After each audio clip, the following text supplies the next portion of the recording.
This the War Report coming live every Tuesday at 7 with Steve, Cat, Ryan, Amanda, and Eric. And the voice of NEW, Vince Berry. Hitting all the topics like a clothesline flurry. Turn up your speakers and hear them out. You can listen from your car, even on your couch. They too raw, who NXT? Handing out SmackDowns, follow on IG. Plus, it's sponsored by Tag Me a Date. Go to YouTube and sub now for every update. It's all wrestling here. No safe space, now listen in. Time to hear from some of the greats.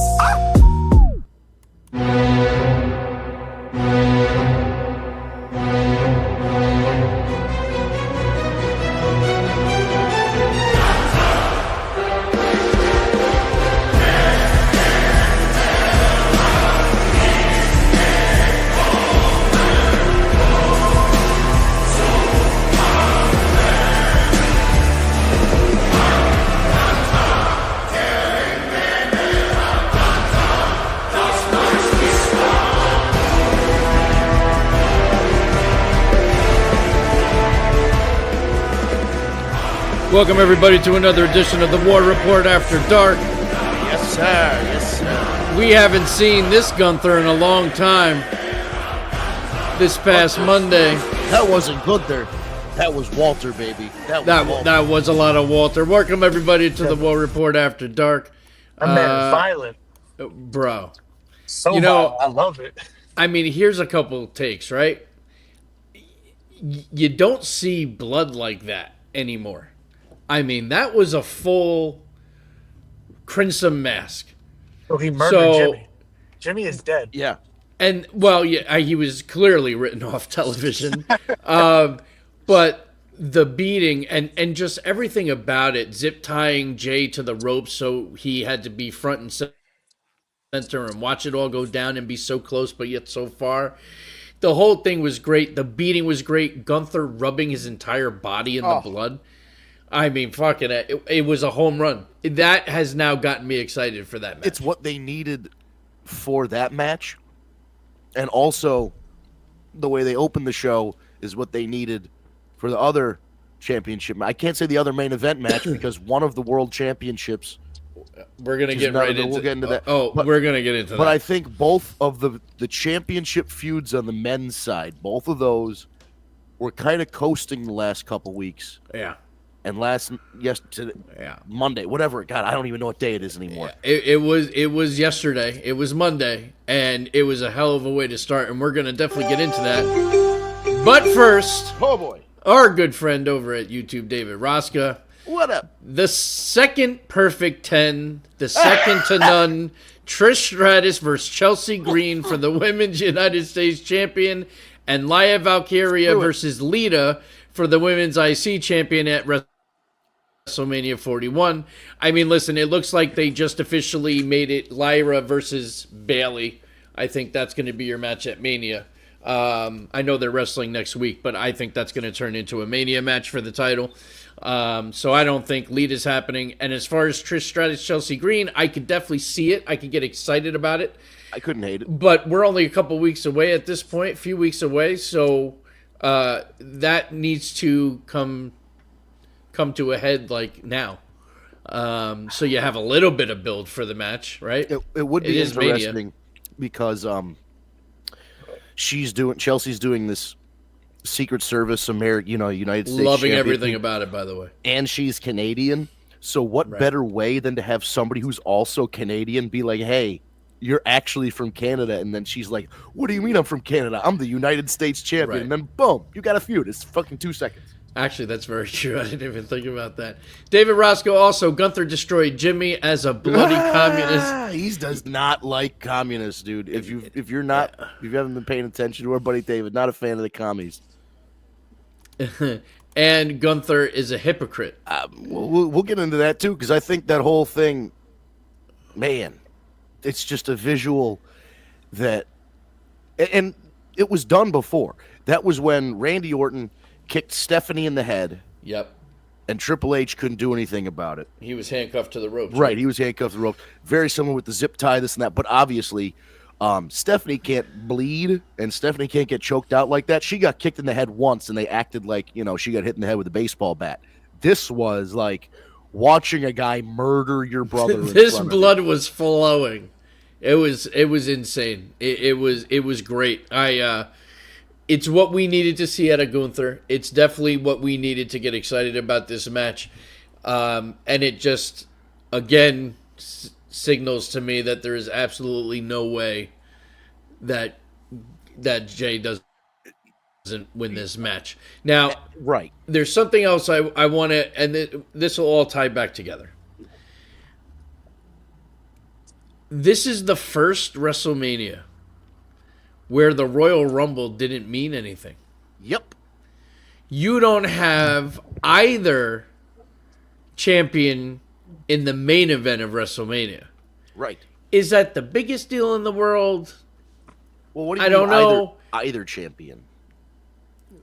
Like you have like Jay and Gunther aren't getting the main event. Oh, I see what you're saying. Either in terms of both the Rumble winners. Yeah, I'm done. Right. So your two Royal Rumble winners who are supposed to be getting the main event, right? Neither of them are. So well, now they've kind of changed that verbiage. It's now you get your title opportunity at WrestleMania, but it's not guaranteed the main event. Did they say that though? It's the way they've changed it up. Like it used to be you get the main event at WrestleMania, and now the way they position it is you get a championship match at WrestleMania, but they don't tell you it's the main event because a lot of times it's the fucking opening match. Well, and that goes tying back together because I said last week, in my head, based on what we know now, I do believe night one is opening with Jay Gunther. 127%. Right? There's no doubt about it. And I think night two, I could see like Trish and Charlotte opening or something. Because you got to have the women, neither of them are anywhere near the main event. So you got to have at least one set open night two, in my opinion. And then, of course, you have Cody, Cena. That's the main event of night two. And then there's CM Punk, who is finally getting his main event at WrestleMania, with even though it's night one. A gigantic asterisk on it. But there's no fucking way. But I will say this. I loved the delivery from Paul Heyman because it was genuine. Like, that was a shoot. Like, that was, like, you could see both of them getting choked up because this truly was something that he always wanted, and he never got it, and now he's getting some aspect of it. So I thought that was very cool. I loved the whole segment. The crowd was amazing, as always. Roman, when he was playing into the crowd, saying that you're singing to your tribal chief, it's beautiful, and then they did it again, and he starts laughing. That moment that he moves the mic to Paul Heyman, and he starts singing, Roman Reigns. Like, it was just, everything about it was great. I loved everything about it. I thought it was great.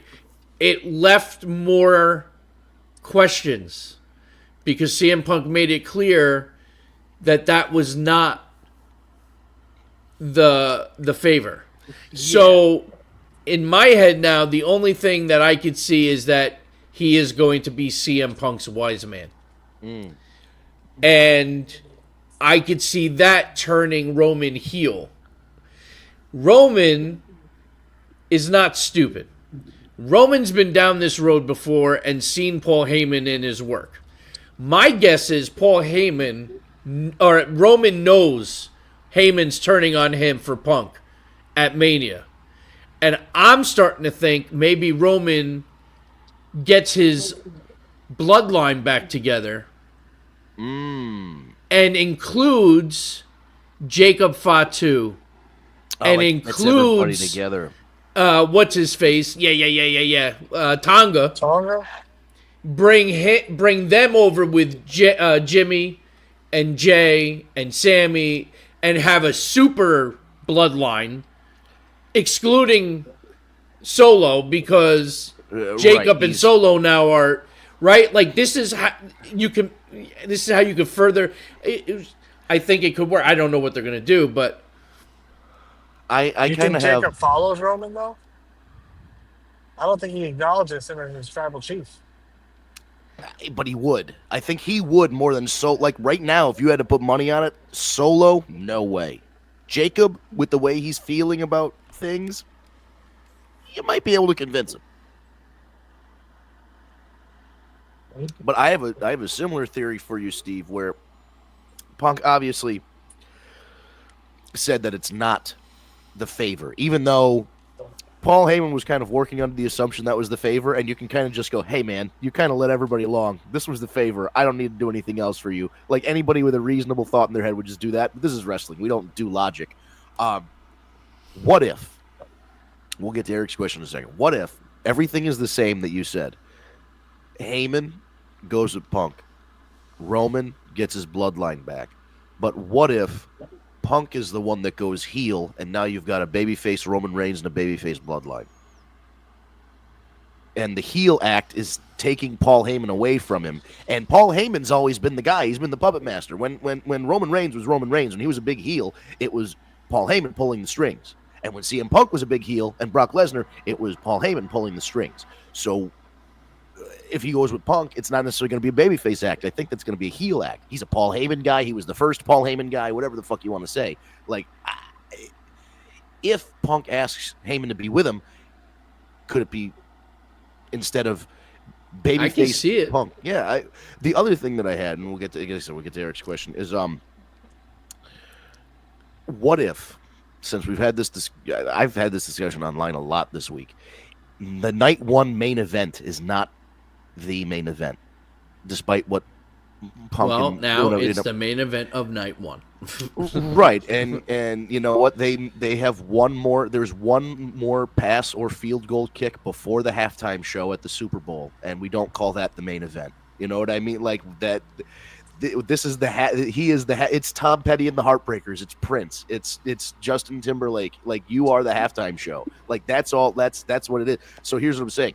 What if after that match he goes, the real favor I want the real main event, and somehow they get Punk involved in this fucking championship match, and he goes, I want the night 2 main event, and at the end, whether it's Cody or whoever wins, and fucking Punk comes down, and we have like a WrestleMania 9 situation.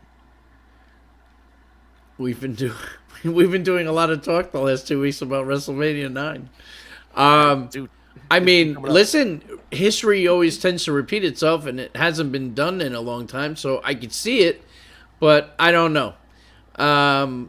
We'll have to see. But Eric, Seth is complaining for what reason? He's getting the main event too, dumbass.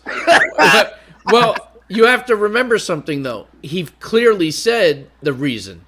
He doesn't think CM Punk earned the right to have a main event match at WrestleMania. So that's what he was talking about. But, yeah. The match is going to be great.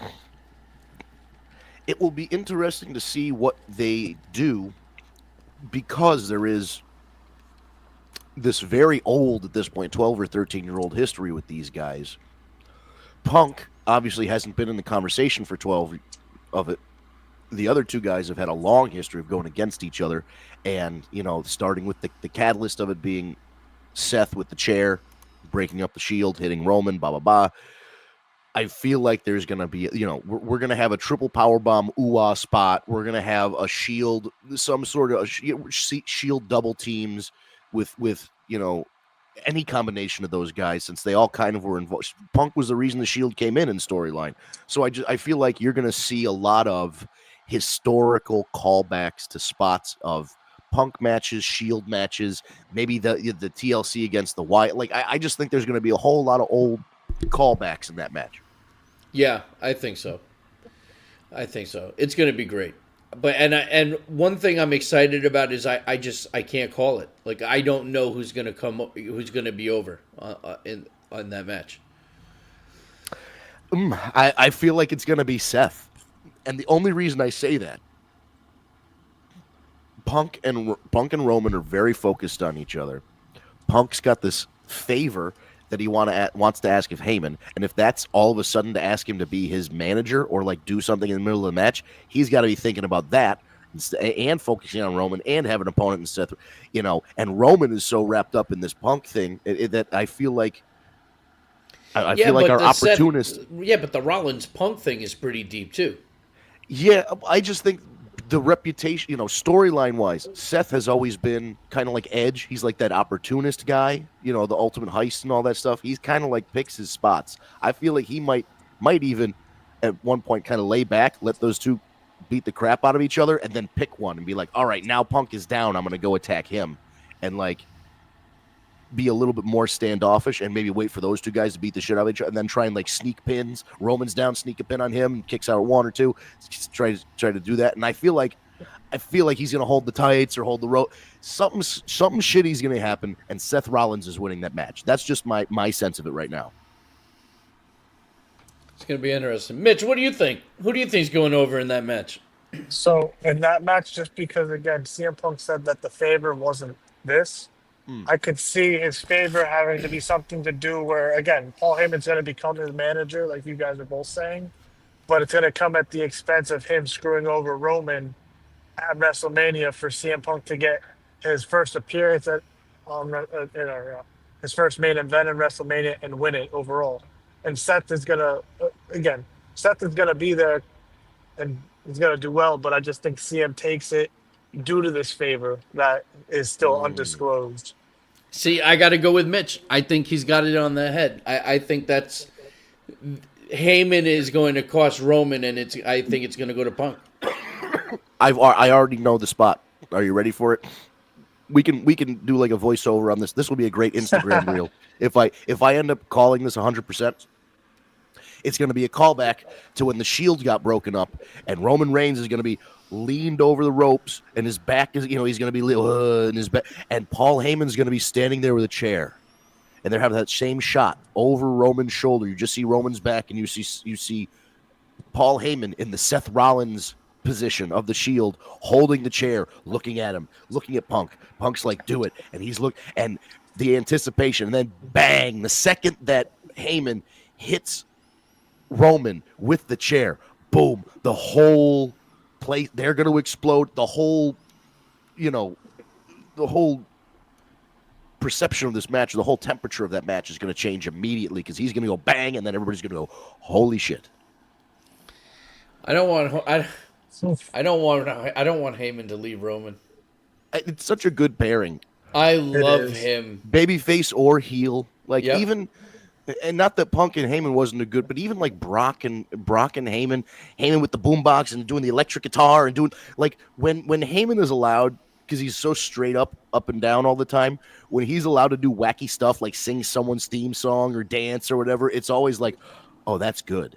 And like, oh, and like you said, he sang the theme song last night, Roman Reigns, and then I remember the boombox Brock, and he's rocking out to Seth Rollins' music, and finally it stops, and he's still going, and Brock's like, "Yo, stop right now!" And he's like, "Oh." Eric, someone proposed something where Heyman turns on both his guys and goes with Seth. Oh, we're back. But then that would have nothing to do with the favor, because the favor can't be, "Hey, turn on me." It can't be turned on it, but it would be turned on, turn on Roman. It's definitely, I think Paul Heyman's going to have that moment. He's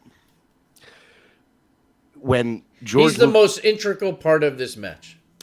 George Lucas said the same thing about Jar Jar Binks in episode 1. And he was being like, it ended up being like a terrible quote because it's on the internet forever. He's like, Jar Jar is the key to this whole thing. And that's how George Lucas. But Paul Heyman is the linchpin of this match because they're going to have a good match, sure. But 15 minutes into it, there's going to be a Paul Heyman moment. And the moment that Paul Heyman creates in that match might be bigger than any spot they actually do. Yeah. Yeah. You're not wrong. All right. So, John Cena, Cody Rhodes.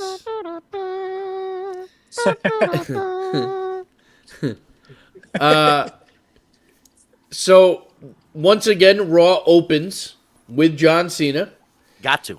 You don't have him for that much longer. You got to open the show with him. No, I get it. Yeah, I just think it's so important. Like, it's so important in this last run that they. I knew he was opening when there was such a delay. Like at the very beginning, like it was just panning on the crowd, but nobody was saying anything. It was just And I was like, all right, it's a delayed. Here comes Cena, and then Right. So Cena, before he could get anything out, now Cody just comes straight out, does his whole shtick. He comes in and says, "Now it's my turn to talk." I think he did a great job, especially with somebody like John Cena. I think he did a great job. Everybody that was questioning if he could hang with John Cena, I think that question is now out the door. I think he did a great job. What I liked this time, and it's something I mentioned last week, is that they hadn't touched yet. But they did last night. Right. Cena went for the heel, I'm going to walk out, and then I'm going to try and blindside you into a Cody Rhodes finisher. So, Crossroads. So, also, again, making me think that much more that there's no way John Cena's not winning at WrestleMania. You cannot end this with Cody Rhodes winning the match. That's just not. And I don't mean. Listen, 6 months down the line at a SummerSlam or a Survivor Series, sure. But the way that this WrestleMania match has been built up, there's no way. There's no way John Cena should lose this match. And 20-year-old me, 18 years ago or whatever, would have thought, they would have been like, Vince, what are you saying? Why is John Cena has won every WrestleMania main event against the biggest? Because he's heel now. Exactly. This has been some of the best work we've seen from John in a long time. His promos, his heel promo work has been fantastic. And it's all, like we keep saying, the best promos are the stuff that's real. This is all real shit that he lived for the last 25 years. And he's just been storing this every year. Yeah. And like, the day I turned heel, I got all this fucking material, which is why he keeps saying week after week, you guys make this so easy. Mm-hmm.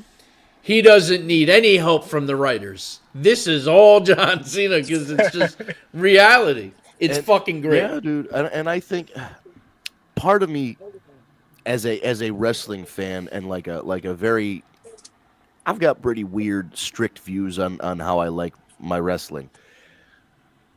The thing that bothered me about John Cena for a long time, and I think a lot of fans, was that, like Ricky Steamboat, he never turned heel in his big main. Like, he was a heel in OVW or whatever, and he was a heel in his early SmackDown run. But then as soon as they flipped the switch and he was like the guy, he was never a heel. And if there was a point, and I know this whole moment in 2025 hits harder more because he didn't turn heel those last 20 years. But there's part of me that wishes 2006, 2008, 2012, somewhere in there, he did a big heel turn.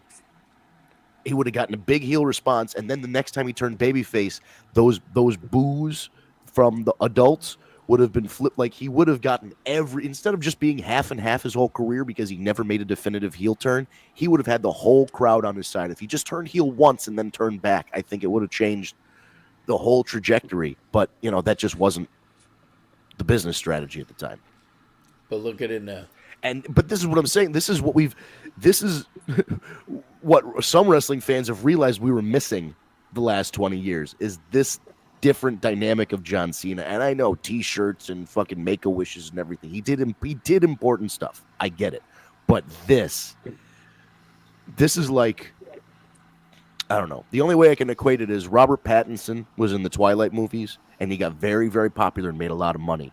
And now Robert Pattinson does shit like The Lighthouse, some weird art house movie, and teenage girls will go and say, this isn't the vampire. And he's like so happy because he did the corporate shit and made his money, and now he gets to do what he wants. So now John Cena's in the, I have my money, I have my whatever, I can just do this and do this heel turn the right way. And eventually they'll turn him back, and he'll be a big babyface for his retirement. But for right now, this is everything I've wanted from John Cena over the last 20 years of watching the show.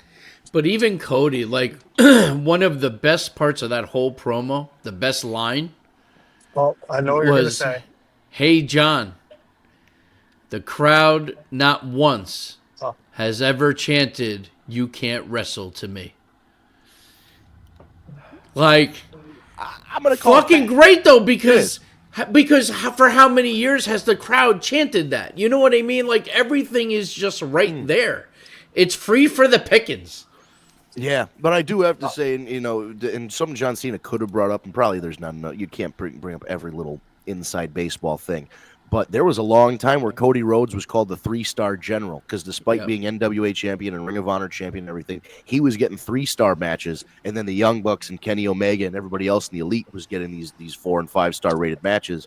And Cody, despite being the main guy or the main event or whatever, was always getting those 3.5 stars. Yep. And he kind of picked up a reputation. Not that his wrestling hasn't improved since then, but it's just funny that he's like. There was a lot of truth in everything because then Cena finally brings up the Nepo baby thing. Like nobody's brought up in 3 years. It's like I love that he brought that up. Like they mentioned Vince without mentioning Vince. They mentioned AEW and Tony Khan without mentioning them. Like there was a lot of that stuff in there, which is very like let them go. Like this is what we want. Like every week, if you turned on Nitro and waited 5 minutes, they were talking about the WWF. And if you turned on Raw in 5 minutes, they'd be talking about WCW. It's okay.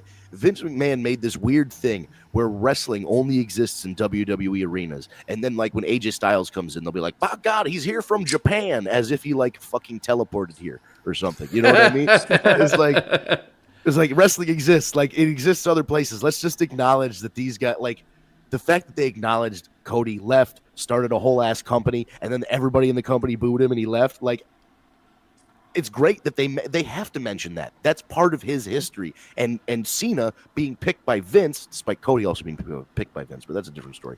So that's part of Cena's story, is being the hand-picked guy for the last 20 years. So now you've got two kind of hand-picked guys with a generation gap.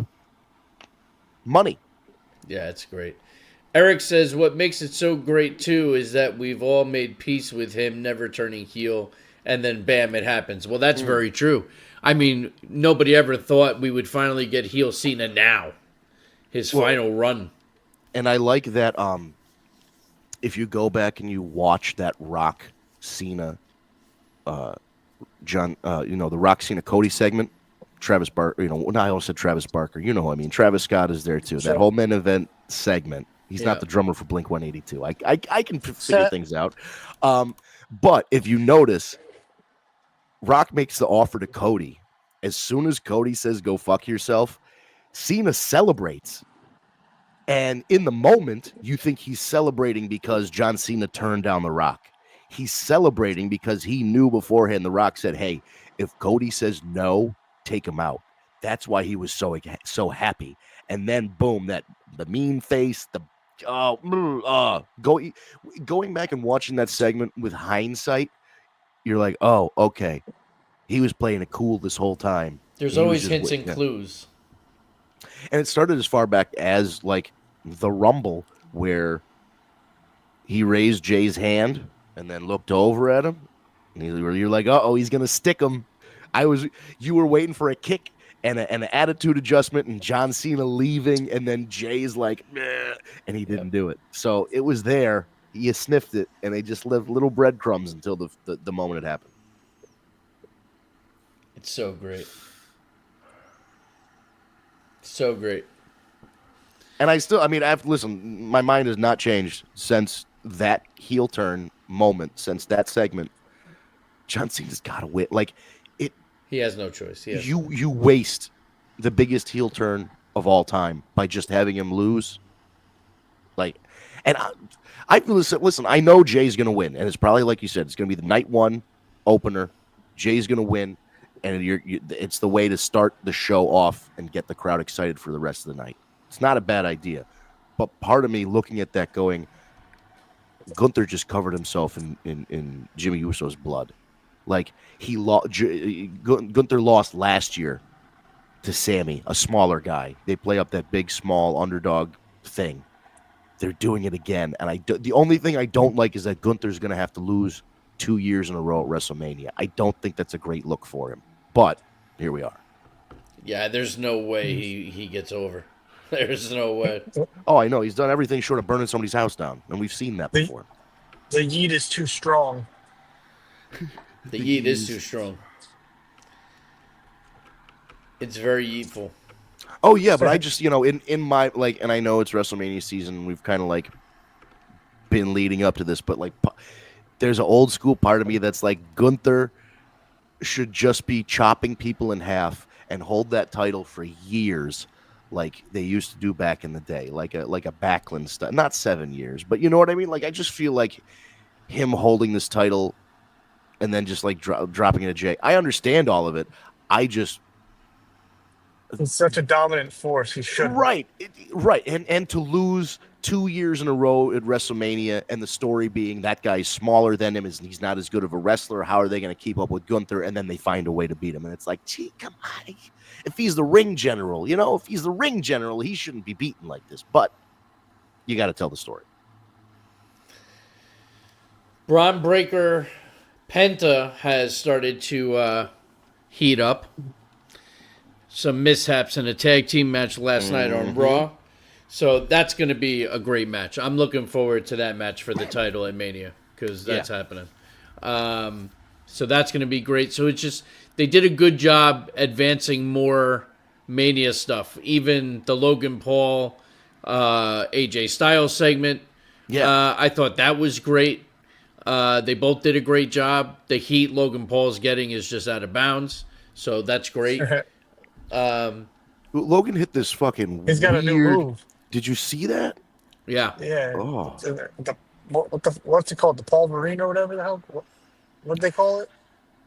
Might be Paul Vereen, like Wolverine. Yeah. Paul Vereen. That shit's crazy because it's like I thought he was going for like a whale hunt, which is like the phrase for Buddy Matthews, whatever, Buddy Murphy's finisher, but it's more like it's like a money clip, which is Okada and Moxley do the money clip, which is kind of like a suplex and you let them go. But there's a front flip and then it turns into it's a pulverizer. Thank you, Eric. Yep, pulverizer. We got it's just I'm looking at it and part of me is going, AJ Styles might be the only guy that can take this move clean and make it look like it kills you because it's like Sasha Banks' finisher. There are so many steps to it. If you mess up one of them, it looks fucking silly. Sasha does this gory special thing with and I don't like it at all. This I liked, but I'm also worried that like he's got to do it on light guys. He can do it on AJ. He can do it on Finn. Like he can't do it on, Damian Priest. It's a move that can only be used as certain guys, I think. So, like a certain height? Yeah, certain height and weight. Like I don't think because there's like you got to do a flip in the air in the middle of the thing, and then I don't know. It seems like it would be it's almost I don't want to say a cruiserweight move, but it feels like a cruiserweight move. Okay. So no Braun Strowman. Where's he? What is he doing? Well, Braun was feuding with Jacob, and then he was feuding with LA Knight, and didn't Fatu like kill him? Oh yeah, they had a big man match, and then that. Yeah. Oh well. I mean, he's the monster among men. I don't.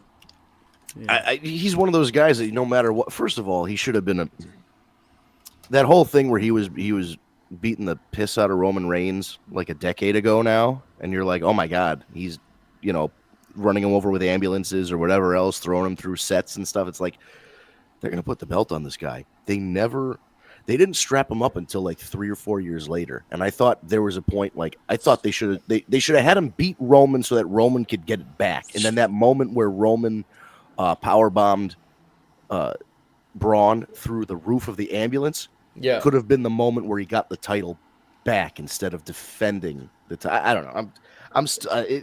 That whole early Roman Reigns run feels like a fucking gas leak or something. Like I just don't. It makes Roman from the end of the Shield until they started the Bloodline thing was like getting covered in dog food and all this other happy horse shit that was just like suffer and succotash. And it's like, what are we doing here? They finally figured it out, and it's like I can't mesh the two. The two don't go together in my mind. It's almost like the Bloodline Roman Reigns and like the other Roman Reigns are two different people. The best thing they ever did was put Heyman with Roman Reigns. And was that Roman's idea? Was he like, hey guys, I need something No, I don't. The way I know it, it was Paul Heyman's idea. Brilliant. Yeah. So, Io versus Rhea, Bianca special guest referee. It was a good match. It went exactly the way I thought it would. Oh yeah. And we're still going to get this triple threat match now. There's no way Rhea's not put in that match when she was the last woman standing in that segment. So, but it was a great match. I thought Bianca did a great job as special guest referee. Like, she did pretty much call it down the middle, you know. I mean, she is justified for calling a double DQ. Right. You know, but it gave Rhea the reason to go apeshit, and she did. It was wonderful. And Who do you think keeps the title? Who do you think gets the title? I think it stays with Io. she might retain. I'm thinking Rhea, to be honest. Gets it back. I do. Maybe. I just I feel like we're gonna have another situation where there are two people focused on something that's not the title, and then that's just gonna leave Io in a position to. I would capitalize. definitely be okay with Io keeping the belt. I think she deserves to have a solid run. She's great. And I hate to say this, but I think the only one in the match that shouldn't win is Bianca, because it's like, all right, enough, we get it. Let somebody else have their turn. Well, you know what though? But somebody can make the same case with Rhea Ripley. That's true, and that's why I was saying Io, because like both of them kind of got their WrestleMania moment. And had long reigns. Right. Both of them. Did Io wrestle Bailey last year? No. Who did Bailey wrestle? I don't remember. No one remembers because it was Bailey. All I remember is Bailey wearing this Egyptian headdress that made no sense. Braun faced LA Knight on SmackDown for the U.S. title, which was a great match. And then it was even better when Jacob Fatu showed up and beat the holy hell out of both of them. Fantastic. And then the promo backstage Yeah. with Solo and Tonga was just great. So, but that's why I'm also thinking Jacob maybe needs to be on his own. That's what I'm saying. Like, I don't Because think he's not taking level orders Roman. from anybody. He's a certified psychopath. It's awesome. Yeah. He's great. But he could be one of those guys that, like, Roman gets his bloodline together, whether they're babyface or they're heel or whatever, and he's not part of it. But then they're going up against another group of people, and he's like the break glass in case of emergency. Like, Roman's like, I don't want to do this, but I got to call my cousin and, like, hey, just do this one thing for me. And, like, that's how they kind of play it, is like he's doing Roman a favor. And like but he's not part of the bloodline, but he's like, all right, I'll do this one thing for you. Otherwise, we're separate things. Jacob may just walk out of Mania U.S. title. I mean, I could see it, although I really think the bigger match right now is Jacob versus Solo. Yeah. I mean, there's no question for me that that's the bigger, only because it has to. It's a loose end that we need to clear up before Jacob gets any titles. Right. That's just what it is. It's just storyline wise, and it just makes sense. You got to take care of this To finish get it there. up, and then I have no listen. I would have no problem with him skipping the U.S. and the IC titles altogether. Going right for the world title. How about this? Monday after Mania, new champion Jey Uso comes out to celebrate and gets fucking blindsided by Jacob Fatu, who goes, I just got traded. You know what I mean? And that's it. He just gets traded, and he's like, I'm back, motherfucker. And that's all you need. He wouldn't need to win a goofy beat the clock challenge, 6-pack, whatever, any of that shit. He would just go in, he'd hit Jay, and then he'd just be like, I got traded to Raw, and then just fucking leave. And then that's all you need. At this moment in time, there is nothing Jacob can't do that I won't be happy as hell. So let him do whatever the fuck he wants. Because I don't disagree. He needs a title. And maybe Eric is right with his thing about the U.S. title. Where do you think, after Mania, if we Winner gets title. Oh, so Solo winner gets title shot. LA. I don't know. I'll try and figure out the math on that one in a second. But yeah, man, I just think that's the bigger match. Solo Jacob, and then we go from there. Where do you think? But in terms of championships, if you had to put money on the next title, Jacob Fatu wins, is it U.S.? I think it's U.S. title. I do. I think it's U.S. title because when you talk about world titles, Randy Orton, cut a great promo, a real shoot with Cody Rhodes in the middle of that ring on SmackDown, which was really great. Really great. The crowd was great, sang his song, even went a cappella. But he really gave Cody his flowers. Like, it was really awesome. But also made it very clear that one day soon, he's coming for that title. And we've been saying for a long time that match is going to happen. So now we're going to get Cody Randy.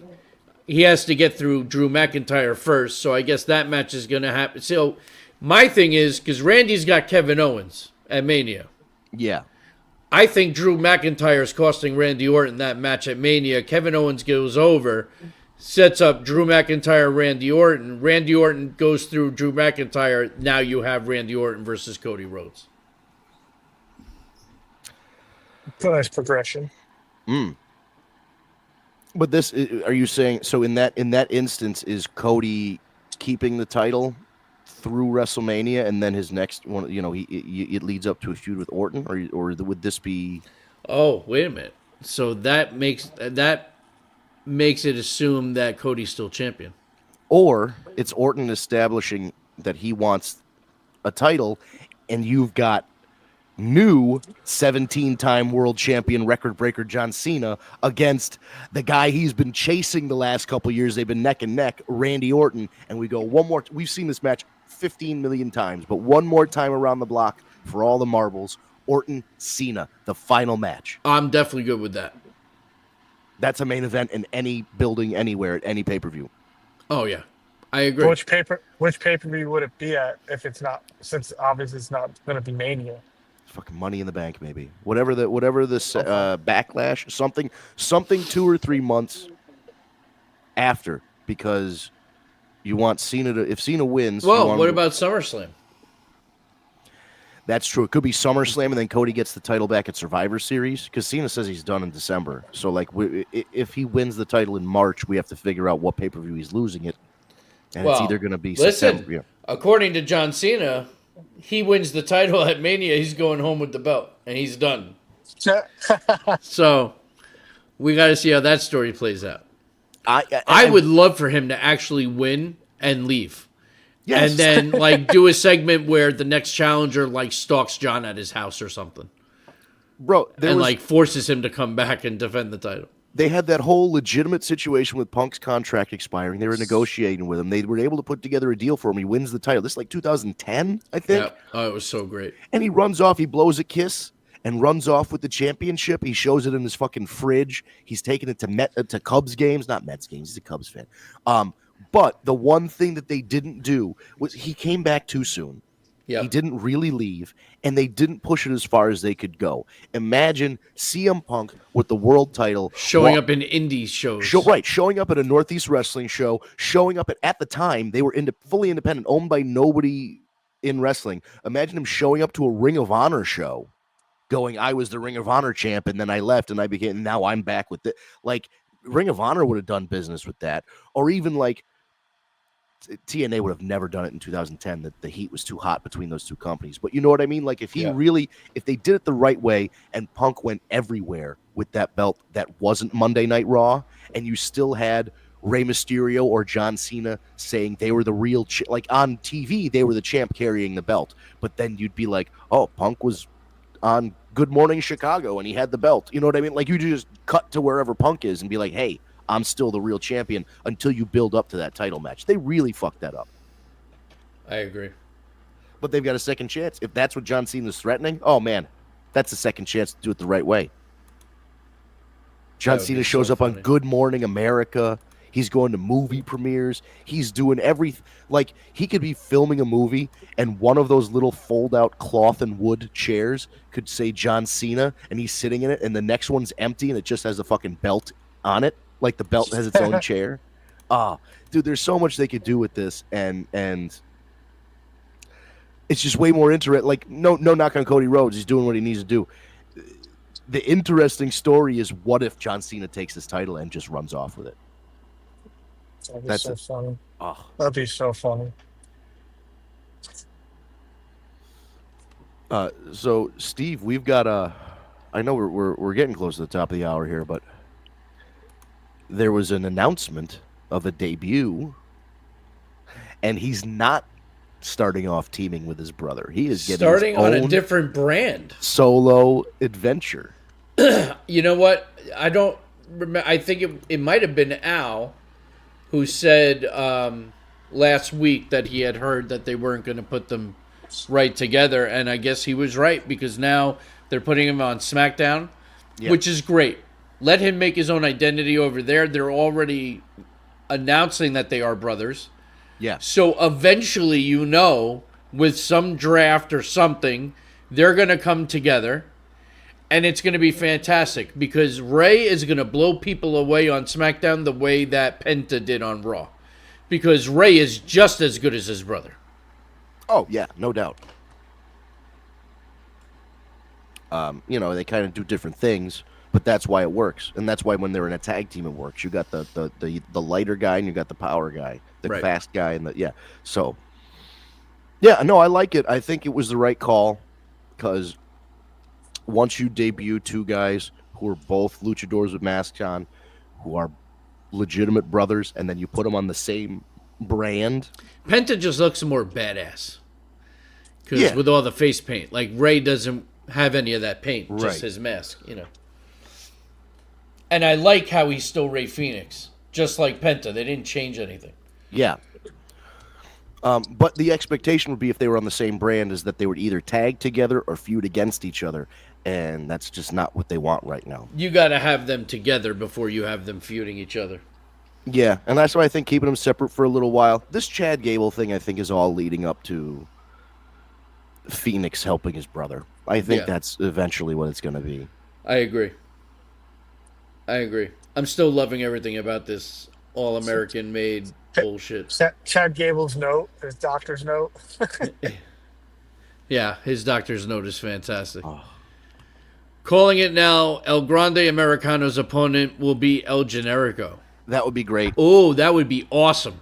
We've been waiting. Those of you that don't know, El Generico is Sami Zayn, but that would be great. If you're one of those nerds on the internet, El Generico went to Mexico to run an orphanage and retired from wrestling. That's the story. But yeah, dude, we haven't seen El Generico since 2009. That was his last indie run. He got signed to NXT in 2009. And I remember being like, I was at that WrestleMania. I don't know if you were at that WrestleMania. 29, it was New Jersey, New York, whatever they want to call it. Yeah. I was there.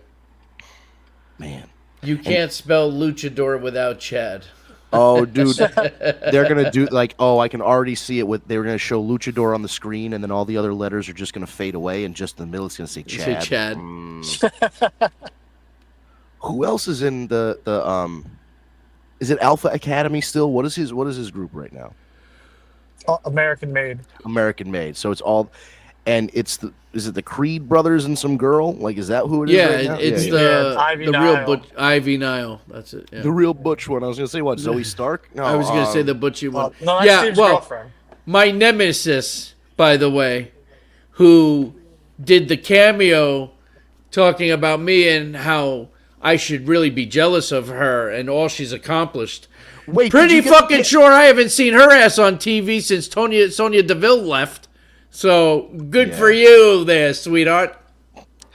Oh my god! But I'm picturing Chad Gable with this mask on, and then one day they're like, "We're gonna have you're gonna have 4 American-made luchadors, and they're all gonna be wearing goofy, like a different goofy mask." I can't wait. It's like when they had Doink the Clown, and then they had the second one come out, and they were doing the mime work, and That's what they're gonna do. It was amazing. It just won't be the same. They're gonna do twin magic. Chad's gonna roll out of the ring, and a Creed brother who's a foot taller than him is gonna come in with the same mask on, and the referee's gonna pretend not to know, or maybe the referee catches on right away, and he's like, "Wait a minute, you're so much taller than him." But I know. Oh, that would be funny if they were all different sizes. Like you had a fat one, a tall Yes. one, a short one, a medium one. Oh, it would be amazing. Absolutely. Also, Chad's luchador character is the living embodiment of Cody's neck tattoo. It does look like that. Oh shit. Oh my god. Whoever said that wins. That was Eric. That was Eric. That was Eric- very good. Eric with the comments instead of just being here talking to us. You have the link. That's true. He does. He could just click the damn button. You get the link every week. Yeah. Anyway, but it was good that he's contributing. I do like he has a point there. No, 'Cause that was great. Yeah. That was very funny. Oh my god. What else? Were there any other rumors that were out this week? Trying to think. Rumors? I don't think any rumors. No. The problem is today is April Fool's Day, so a lot of people are, there's a lot of stories out there that are shitty. Yeah. Vince McMahon died. Vince McMahon's buying TNA. That was the one I saw right before we came on the air. Vince McMahon has purchased TNA and is going to merge with WWE or something like that. And I'm like, yeah, okay. That's not happening. Anybody been watching Dark Side of the Ring? Not this season yet. I've been. So it's back. Yeah. The first one is about Hell in the Cell, Oh, okay. which is awesome. And Mitch, you should definitely watch that one. And then the second one is Marty Jannetty. Oh yeah. Yeah. Oh man, that's going to be a good one because I've only met Marty a couple times, and I liked him, but he was also 3 sheets to the wind, Yeah. Well, that was typical. and he had problems, and I never. Oh, dude, and this is not a problem story. This is a funny story about Marty. We're at this shitty little show in Connecticut. Not a lot of people came. He's in there, he's signing autographs and stuff. We're in the back now. It's like after the show. One of the guys who Steve, named Bull Dread, has his stack of photos, and he Love Bull Dread. Bull's great. Hey, Bull, if you're listening, he puts his stack of 8x10s on the bench, and he's like, I got to go take a shower or whatever. Bull leaves. And there's like 4 or 5 of us in the locker room still, and Marty's there, and Marty's looking at the stack. And he's talking to us, then he looks back at the stack. He's talking to us, and he's like, anybody got a Sharpie? I'm like, why? He takes the stack of Bull's things, goes like halfway. Oh my God, he signed them all, didn't he? No, he goes halfway in and just defaces one, like he puts like a fucking devil horns, like he just defaces exactly one, and then puts all of them back on. So one day after Bull sells like 30 of these, he's gonna go, what the fuck was that? Just one. That's funny. the kind of guy Marty Jannetty is. He likes the rib. He loves it. He spent time on Facebook telling people that he murdered a guy. Yeah. Yeah. And it was a joke. It's like, Yeah. Marty, that's not really. Well, that was funny. also induced, I think, by a lot of cocaine, Yeah. amongst other things. A lot of things that he did were influenced by cocaine. But anyway, yeah. How were these Dark Side of the Ring episodes? Great, absolutely great. The Hell in the Cell one, you hear a lot from Mick Foley, Undertaker, obviously. You hear a lot from Jim Cornette, and Noel Foley, one of his other sons, his wife. Wow. So they got. Oh, they had a ton of people. Oh fuck! I'm going blank. I can see his face. One of the Stooges, Briscoe. Yeah. Oh yeah, because he's the only one that's still alive. Right, Briscoe was on, and Jim Ross. It's too bad Terry's not around. What goddamn cactus! They do talk about Terry a lot. Oh man, he's a cactus. Why do you don't have to do this anymore? You're making the WWF money. That spot where Taker choke slams Mick and he goes through the cell to the ring mat. Yep. Terry's the first one that gets inside the ring. Mm-hmm. And apparently Taker yells down to Terry, is he dead? And apparently Terry looks up, goes, oh, I think he's still breathing. Like, that's how serious it was. He was knocked out on that spot for 48 seconds. Oh, yeah, he didn't knock himself out going off the top of the cell through the table because he landed perfectly on the table and just slid off under the guardrail. And just broke his fucking shoulder off, yeah. Well, dislocated, and then, of course, the tooth knocked up through his top lip. And, but, yeah, it was absolutely great. The way that they break down every part of that and what they had to say. And like the top, the cell plates or whatever you want to call it, were all connected by like, it was like zip ties.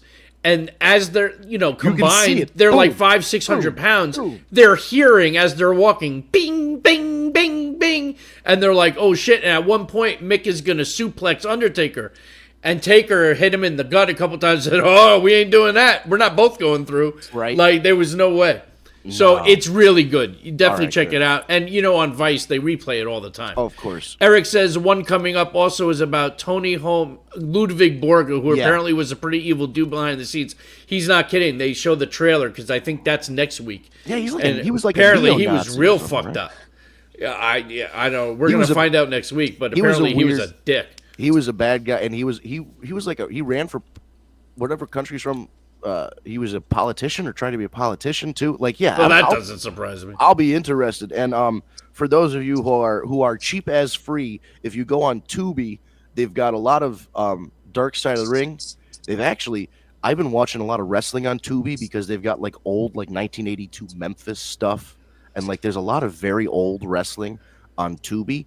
And for those of you who are looking for stuff to watch, WCW channel just opened up. There's a whole WCW vault out there. They're uploading Nitros and Thunders, and they've already got a bunch of full-length free pay-per-views, like old Uncensored and old Road Wilds and shit. And the WWE page just uploaded WrestleMania 3.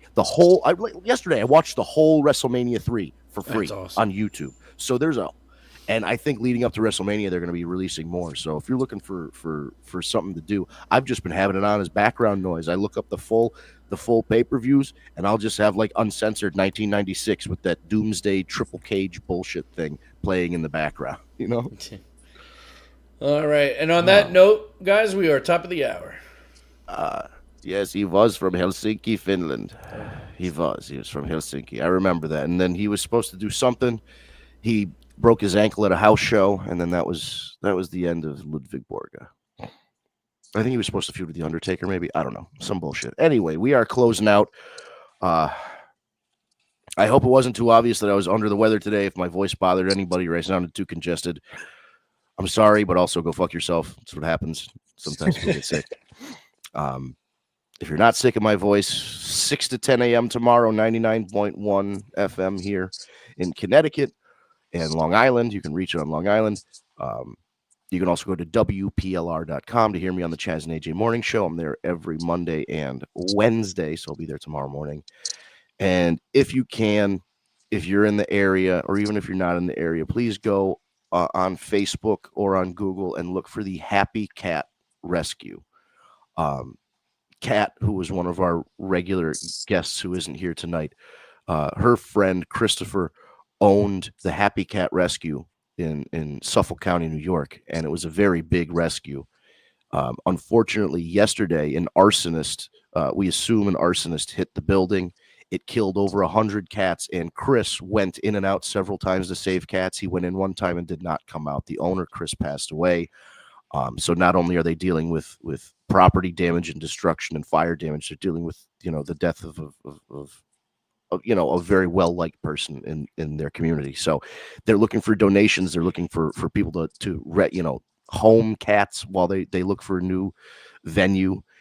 There's a lot of work that needs to be done and a big hole that needs to be filled. So anybody that can look up Happy Cat Rescue, Suffolk County, New York, please do what you can. Donate. We would really appreciate it. Yeah, it's just a shitty situation. It's been shared all over. I mean, I saw Newsday share it. I mean, this has become like a national news story. It's really tragic. But you can follow us here at Tag Me a Date is most of our socials. It's Instagram, it's our YouTube, it's our Facebook. On Facebook, you hit the thumbs up. All you gotta do is like the page. On YouTube, you type in Tag Me a Date, you'll see our page. You can hit the subscribe button and you hit the bell to get notified when we go live or upload a video. We stream on Steve's Facebook, the Tag Me a Date Facebook, and the Tag Me a Date YouTube. The Instagram is good for clips. The War Report podcast on TikTok is also good for short clips to see what you might have missed, so you can go check out those little snippets there. Steve usually puts them up throughout the week as we lead up to the next episode.